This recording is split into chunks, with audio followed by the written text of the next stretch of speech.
أعوذ بالله من الشيطان الرجيم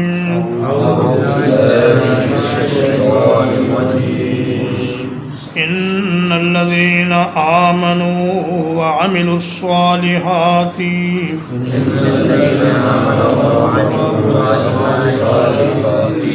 بے شک وہ لوگ جو ایمان لائے اور جنہوں نے نیک اعمال کیے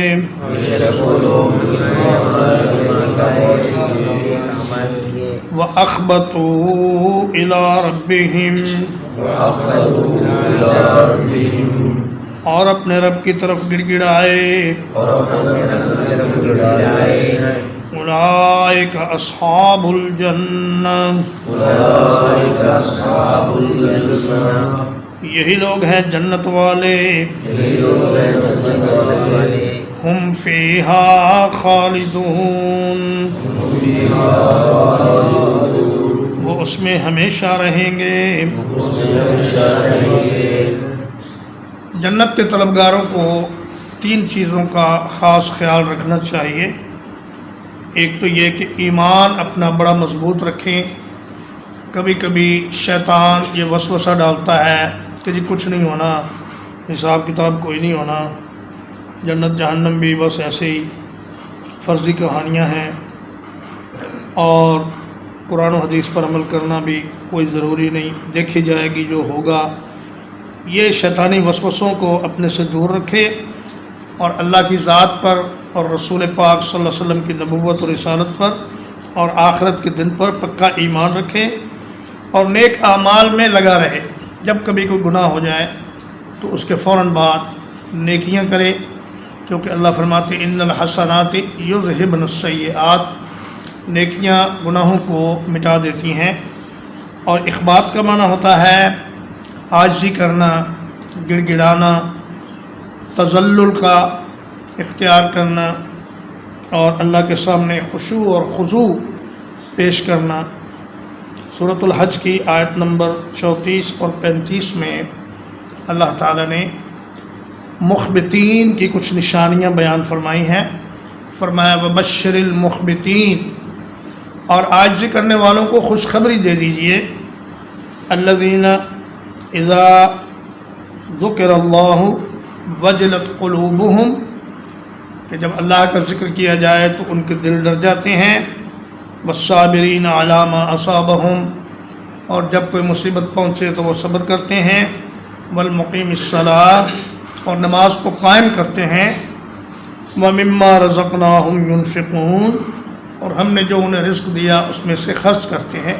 یہ لوگ مخبتین ہیں جو جنت میں جائیں گے اور جنت میں رہیں گے۔ تو ان خوبیوں کو اپنے اندر پیدا کرنے کی کوشش کیا کریں۔ اور نماز، اقامت صلاۃ کا مطلب ہے باجماعت نماز ادا کرنا۔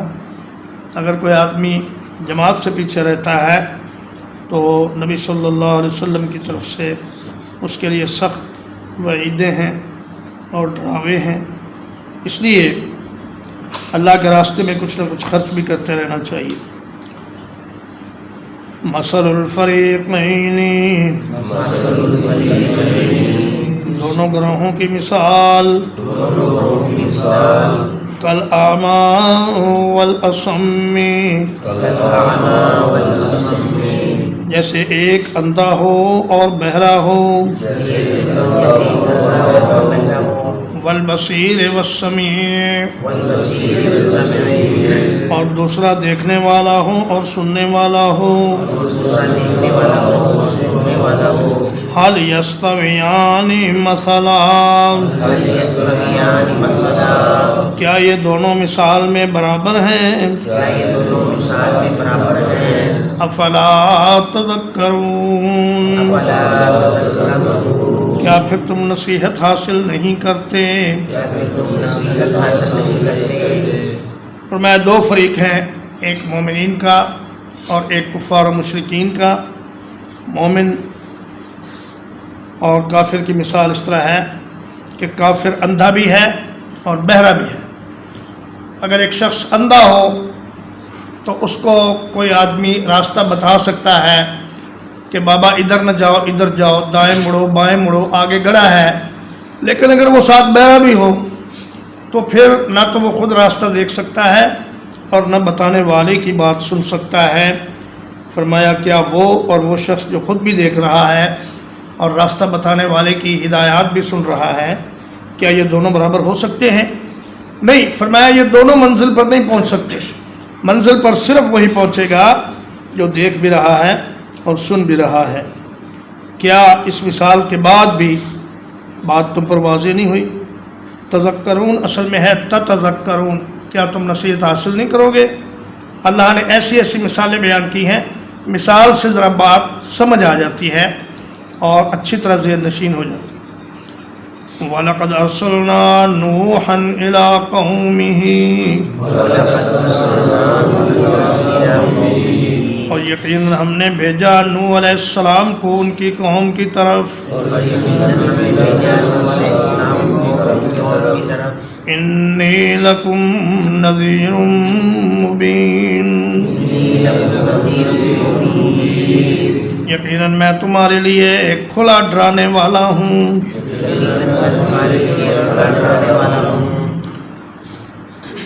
یہ سورت مکی دور کے آخر میں نازل ہوئی ہے۔ اس کا مطلب یہ ہے کہ مکہ والوں کو 10-11 برس تک سمجھایا گیا، ان کو دعوت دی گئی، لیکن ان کی اکثریت کفر اور شرک پر قائم رہی۔ تو اب اللہ پاک 5 انبیاء کا ذکر کر رہے ہیں۔ یہ صورت ساری کی ساری ان انبیاء کے تذکرے سے بھری ہوئی ہے، اور اس کا آغاز کرتے ہیں نوح علیہ السلام سے، اس لیے کہ آدم علیہ السلام سے لے کر نوح علیہ السلام تک 1000 سال ایسا گزرا ہے نسل انسانی پر کہ جو خالص توحید کا زمانہ تھا، اور اس میں کوئی شرک اور کوئی گمراہی وغیرہ نہیں تھی۔ لیکن نوح علیہ السلام وہ پہلے رسول ہیں جن کے دور میں بت پرستی اور گمراہی کا آغاز ہوا، اور نسل انسانی میں اللہ کے ساتھ شرک کا آغاز ہوا۔ رسول اسے کہتے ہیں جس کی طرف وحی بھی آئے اور اس کو ساتھ شریعت بھی دی جائے، اور نبی اسے کہتے ہیں جس کی طرف وحی آئے لیکن اسے شریعت نہ دی جائے۔ تو چونکہ نوح علیہ السلام پہلے شریعت والے رسول ہیں اور آدم ثانی بھی ان کو کہا جاتا ہے، اس لیے انہی کا تذکرہ پہلے بنتا تھا۔ اور یہ جتنے انبیاء کا تذکرہ ہے یہ جس ترتیب سے ہے اسی ترتیب سے یہ حضرات اس دنیا میں تشریف لائے۔ سب سے پہلے حضرت نوح علیہ السلام تشریف لائے، آدم علیہ السلام کے بعد، اور ان کے بعد پھر باقی انبیاء کا ذکر ہے۔ فرمایا انی لکم نذیر مبین، میں تمہیں ڈرانے والا ہوں۔ ڈرانے والا اس لیے کہا کہ انہوں نے کام ہی ایسے کیے تھے جن پر ڈرانا بنتا تھا، کوئی اچھا کام تو انہوں نے کیا نہیں جس پر انہیں خوشخبری دی جاتی، ورنہ اللہ کا رسول ڈراتا بھی ہے، خوشخبری بھی دیتا ہے، لیکن نوح علیہ السلام کی قوم نے کوئی اچھا کام کیا۔ اللہ تعبدوا الا اللہ، یہ کہ نہ عبادت کرو مگر اللہ کی، انی اخاف علیکم عذاب یوم علیم،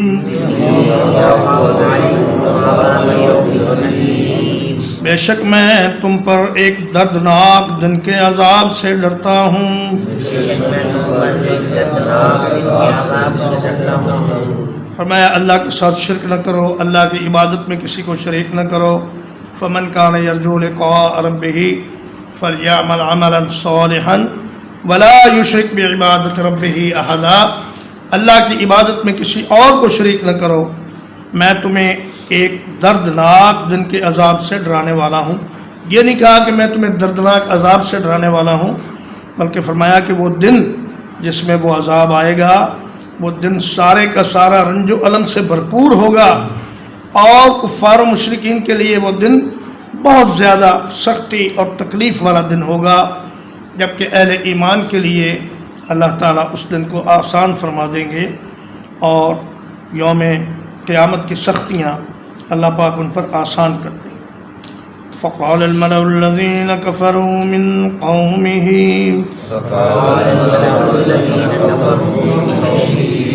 بس کہا ان کی قوم کے کافر سرداروں نے ما نراک الا بشرا مثلنا،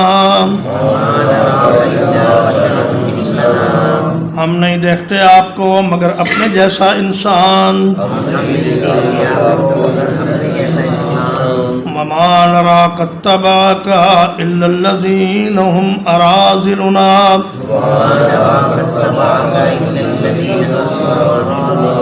اور ہم نہیں دیکھتے آپ کی پیروی کرنے والوں کو مگر وہ لوگ جو ہمارے گھٹیا لوگ ہیں،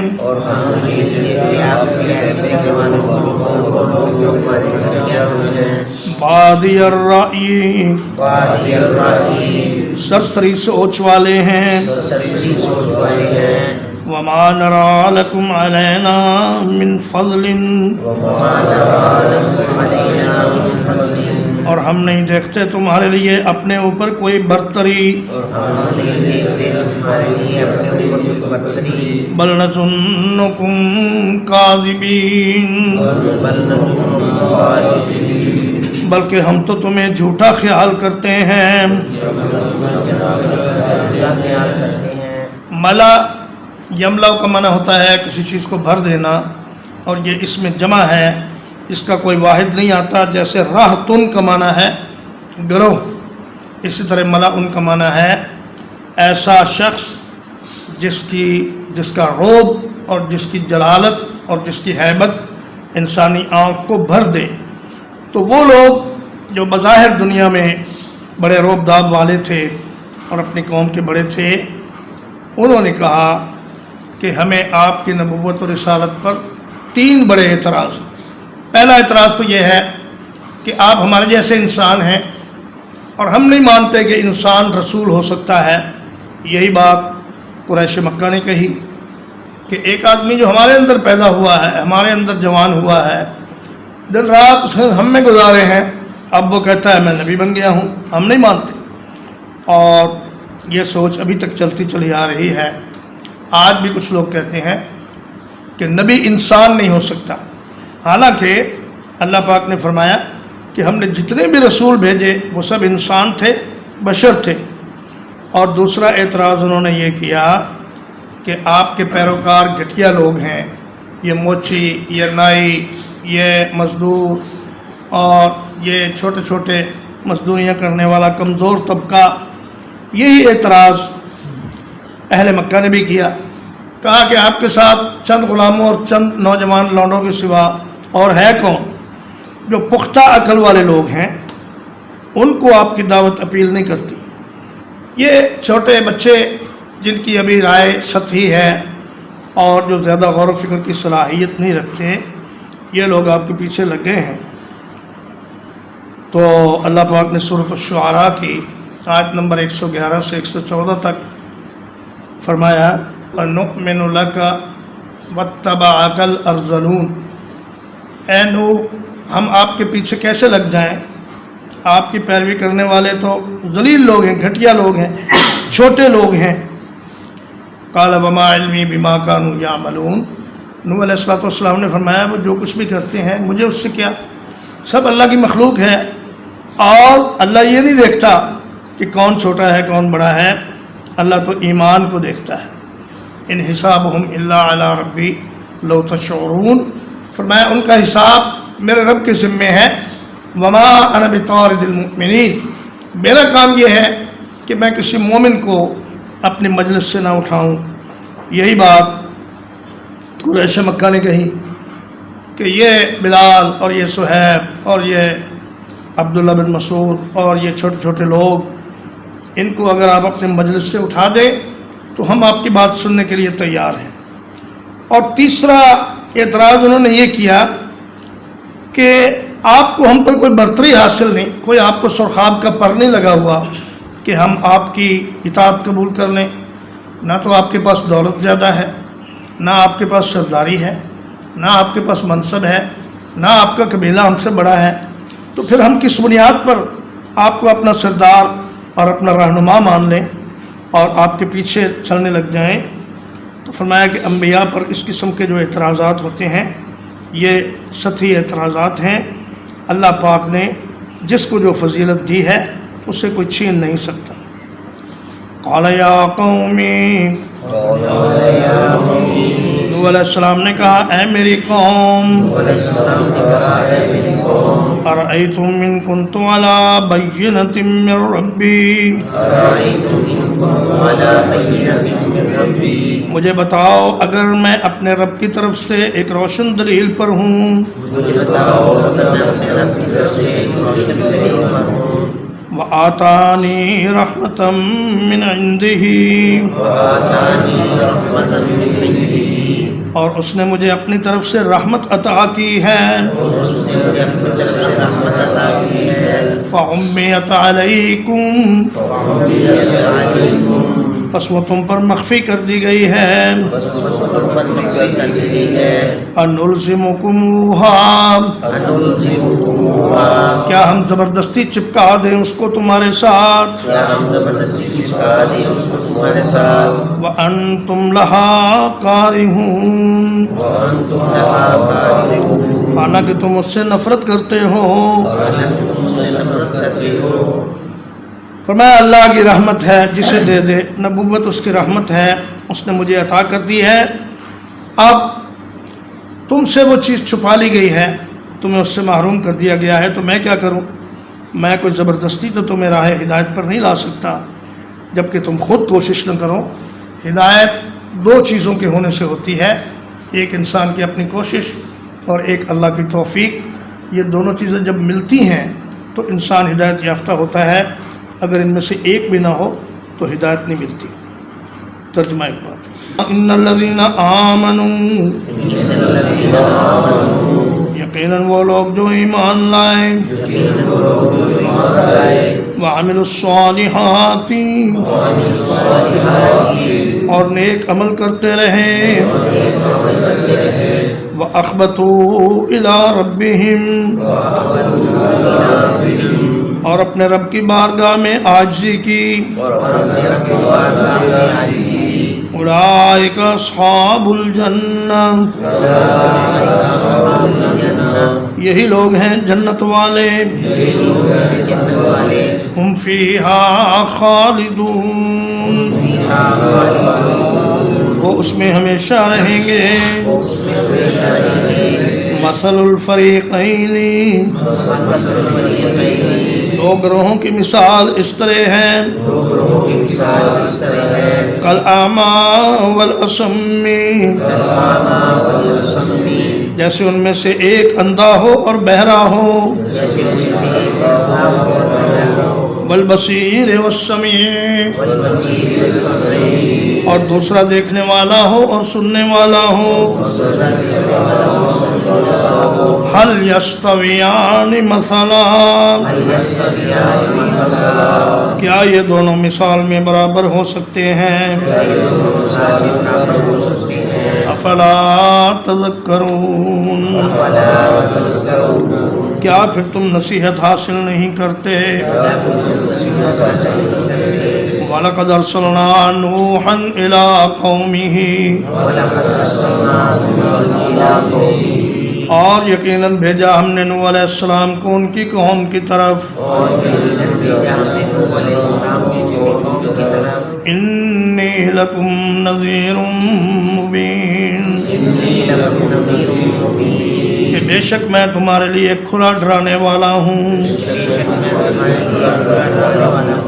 اللہ تعبدوا الا اللہ،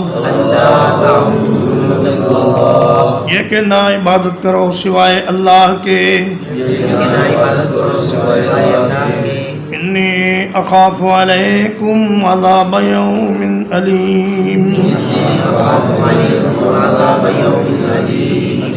یقیناً میں ڈرتا ہوں تم پر ایک دردناک دن کے عذاب سے،